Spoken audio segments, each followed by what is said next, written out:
Hello, children. Good morning, my dear children. So, today, what we are going to do?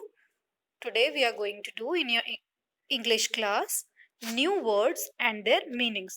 आज हम क्या करेंगे? New words और उनके meanings समझेंगे भी and along with it you have to write also. आपको कहाँ लिखना है? अपनी notebook में. You have to write the words and the meanings in your English notebook.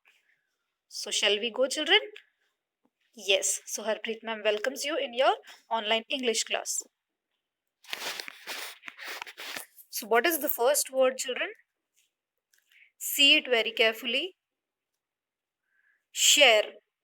Now, what is the meaning of share? Let others use what you have.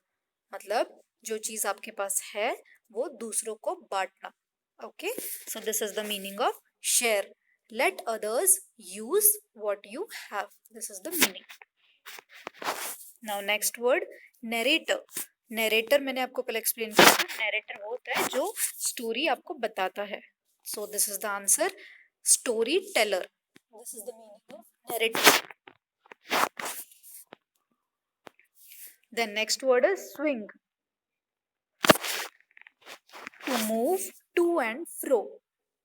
To move to and fro means swing क्या होता है children? Swing देखो झूला जिससे हम ऊपर और नीचे आते हैं. Okay, to and fro means जाना और फ्रो मीन्स आना, जाना आना. जिस झूले में हम जाना आना करते हैं that is swing. Now we will see next word, delicious. Now delicious it is a feeling. जब हम कोई चीज खाते हैं तो हमें वो कैसी लगती है? Tasty, yummy. सो हम क्या कहते हैं? Delicious. Wow, what a delicious. Then next is pluck. Pluck means तोड़ लेना. So this is the answer, break off.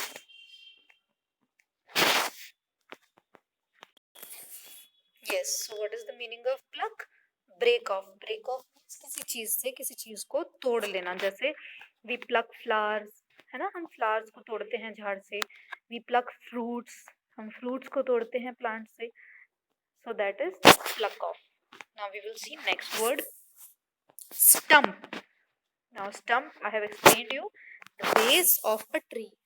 Tree जब काट देते हैं तो नीचे उसका सिर्फ बेस बचता है, मतलब उसकी जड़ें और जहां से वो अटैच रहता है नीचे जमीन में. ओके, आपने देखा होगा जब बड़े बड़े जंगल में ट्री की कटिंग होती है तो नीचे से वो सिर्फ उसका स्टम्प बच जाता है, मतलब सिर्फ जड़ और उसका थोड़ा सा ऊपर का भाग. That is a stump, base of a tree. Now we will see next word, recognize. Recognize मैंने आपको कल एक्सप्लेन किया था, पहचान जाना, आइडेंटिफाई. रिकॉग्नाइज मीन्स आइडेंटिफाई, किसी को कुछ टाइम के बाद पहचान लेना या फिर आइडेंटिफाई करना.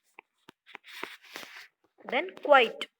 Quite means silence without noise. Quite means silence without noise, चुपचाप. टीचर्स आपको बोलती है ना बेटा keep quite, sit silently. That is quite. That is the meaning of quite. Then next is sail. Sail भी मैंने आपको कल एक्सप्लेन किया था. टू ट्रेवल थ्रू वाटर, मतलब पानी में टू ट्रेवल थ्रू वाटर, मतलब पानी से ट्रेवल करना. या फिर ship.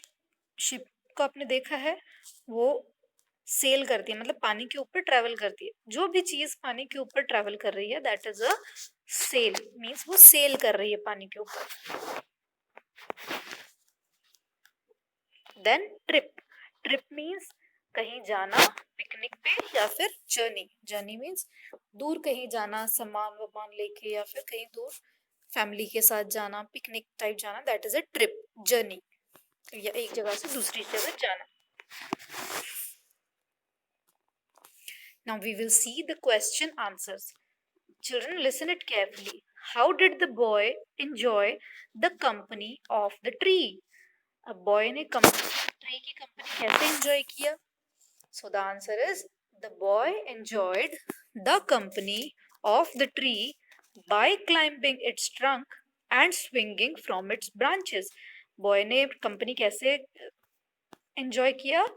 The boy enjoyed the company of the tree by climbing its trunk. मतलब उसकी ट्रंक पे चढ़ के and swinging from its branches. उसकी branches पे झूला झूल के. He played in its shade and ate its apples. उसने और क्या किया? उसने उसकी शेड में, उसकी छाया में खेला और उस ट्री के एप्पल्स को भी खाया. So that all he has done with that tree. Okay, ये सब चीजें उसने वो ट्री के साथ किया. So this question answer you have to also write in your notebook. Okay, children? Now we will see next question. What is the next question?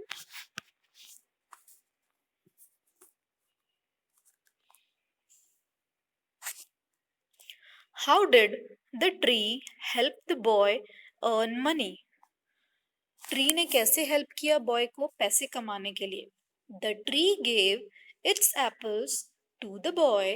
The boy earned money by selling them.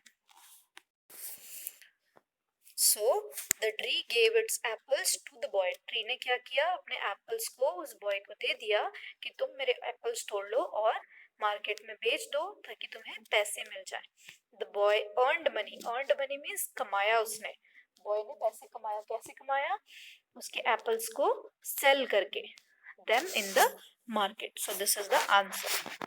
Now we will see next question.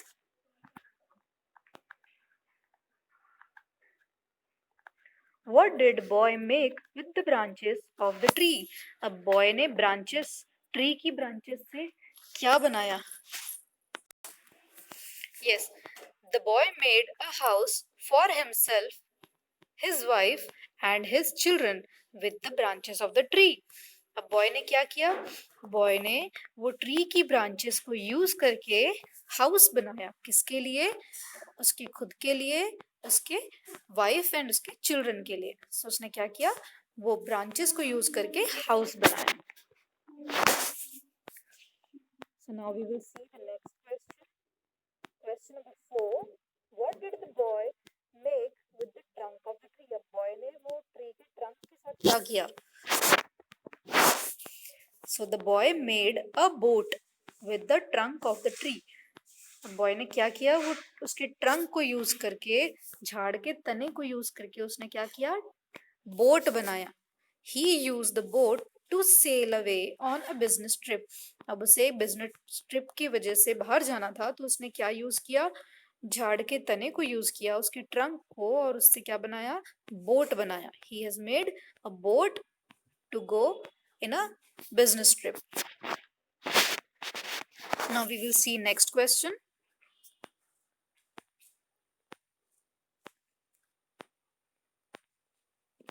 Question number 5. How was the stump of the tree useful? अब stump जो था, बचा हुआ भाग tree का, कैसे useful हुआ? वो भी ट्री का जो पार्ट था वो भी यूजफुल था. चिल्ड्रन, ट्री का कोई पार्ट भी अनयूज नहीं रहता है. सभी उसके पार्ट्स, उसके लीव्स, उसके स्टेम्स, उसके branches, trunk, flower, fruits, all things we are using. So the answer is the stump of the tree was useful because it provided the old man with a comfortable place to sit and rest. मतलब जो stump था वो कैसे useful हुआ? वो ऐसे useful हुआ कि जब वो ओल्ड मैन बन गया, वो लड़का जो था, बच्चा, जब वो ओल्ड मैन बन गया, बूढ़ा हो गया, तो उसने क्या किया? उसने वो ट्री के पास आके कहा कि मुझे एक ऐसी प्लेस चाहिए जहाँ पे मैं शांति से बैठ सकूं. सो उससे क्या मिला? उससे वो ट्री के स्टंप ने क्या कहा? ट्री ने कि आओ मेरे स्टंप पे बैठ जाओ जहाँ पे आप रेस्ट कर सकते हो. ओके, सो ट्री का जो स्टंप था वो भी यूजफुल हुआ. Man with a comfortable place to sit and rest. Now we will see the next question. Question number 6.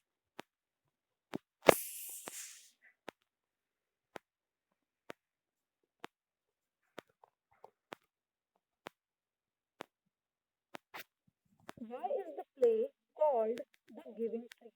ये जो था, ये प्ले था चिल्ड्रन. प्ले मीन्स एक ऐसी स्टोरी थी जिसे प्ले की तरह कहा गया था और प्ले की तरह हमने पढ़ा था. So that is the play.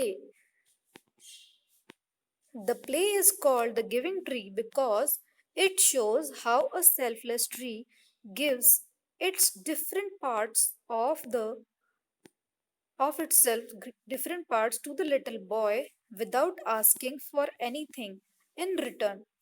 It thought about the needs of the little boy, fulfilled them by giving its shade, fruits, branches, and trunk to him. Children, इस प्ले का नाम गिविंग ट्री क्यों रखा गया है? बिकॉज यहाँ पे एक ट्री के बारे में बात हो रही है जो हमेशा सब कुछ वो दे रहा था. किसे दे रहा था? बॉय को दे रहा था. क्या दिया उसने? सबसे पहले उस बच्चे को खेलने के लिए अपनी ब्रांचेस दी, उस बच्चे के लिए शेड दिया, फ्रूट्स दिया, ट्रंक दी, यहाँ तक कि उसने सब कुछ अपना दे दिया.